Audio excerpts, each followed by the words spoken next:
first ranking member of the Committee on Foreign Affairs, Mr. Engel. The gentleman from New York is recognized for 4 minutes. I thank my friend from New York for giving me this time, and I rise in strong opposition to both the rule and the bill. It's really a political charade and this pointless attempt to find a scandal that simply doesn't exist. What happened in Benghazi in September 2012 was a tragedy.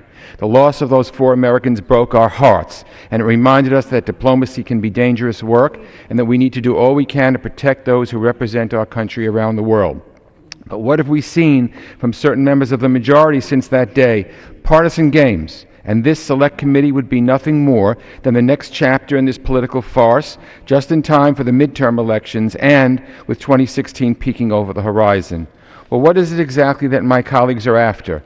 After the attack in Benghazi, we all wanted answers. What happened that night that led to the deaths of Chris Stevens, Sean Smith, Tyrone Woods, and Glenn Doherty? Where did we fall short in protecting our people, and who was responsible? What could we do to make sure something like this wouldn't happen again? Well, an accountability review board led by Ambassador Thomas Pickering and Admiral Michael Mullen, 2 men with seriousness of purpose and no partisan agenda, helped answer those questions. They found serious management and leadership failures at the State Department. Bipartisan reports from the Senate Homeland and Intelligence Committee supported those findings. Former Secretary of State Hillary Rodham Clinton sat before committees in both houses and took full responsibility. She and her successor, John Kerry, have said over and over again that the State Department is implementing all of the recommendations of the review board. But that didn't satisfy some of my friends on the other side. They started moving the goalposts, and so began this long, costly exercise. They tried to tie Secretary Clinton directly to the security failures that led to this tragedy, but that didn't turn up anything. Then they floated the idea that our military was told to stand down in the moment of greatest need in Benghazi. Even the Republican chairman of the House Armed Services Committee said that claim had no merit. And since there's no wrongdoing to be found, with respect to the actual attack, now we're focused on the talking points and a so-called cover-up. I ask again, what is it my colleagues are after? What is allegedly being covered up? At the time the attacks took place, American embassies from Southeast Asia to the Middle East to North Africa to England were surrounded by protesters angered over an anti-Islamic video. In Egypt, our embassy was stormed. So as the fires in Benghazi were still burning and the air was thick with smoke, the CIA's assessment was that the attack was the result of a spontaneous protest. They were wrong.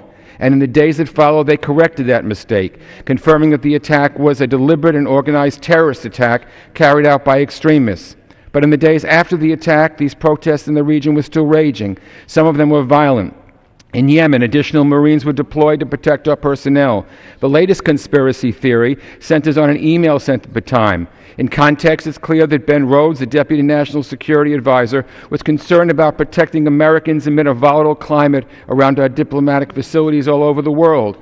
Those who want to create a scandal where none exists call this a smoking gun. That's not much to go on. Nevertheless, after more than a year of turning up nothing new, my colleagues want to create a new committee with sweeping powers, a broad mandate, and no fixed timeline for producing any sort of report. When I heard of this terrible idea to create this special committee, I could not help but think of Iraq, where not 4 but 4,000 Americans died.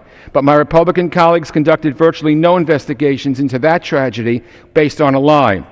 They set up no committees to uncover the truth behind the phony intelligence, the torture of secret prisons, or the spin about how Iraqis would greet us with flowers. Nothing. So I have to ask a final time, what is it my colleagues on the other side are after? I think the answer is pretty clear. They're after a political win. They want to tear down leaders in the Democratic Party and raise money for their campaign committees, and they're willing to politicize the deaths of 4 Americans to do it. Our constituents aren't interested in this. They want us to do our jobs, not waste millions of taxpayer dollars on a fabricated scandal. May I have 30 additional seconds? Spot. I yield the gentleman another 30 seconds. Gentleman's recognized. Let's do what they sent us here to do. Let's protect our diplomats and development experts. Let's work to create jobs and shore up our crumbling infrastructure. Let's fix our immigration system and promote energy security. Let's vote no on this resolution and get back to governing. Thank you, Mr. Speaker, and I yield back the balance of my time. Yields back. The gentleman.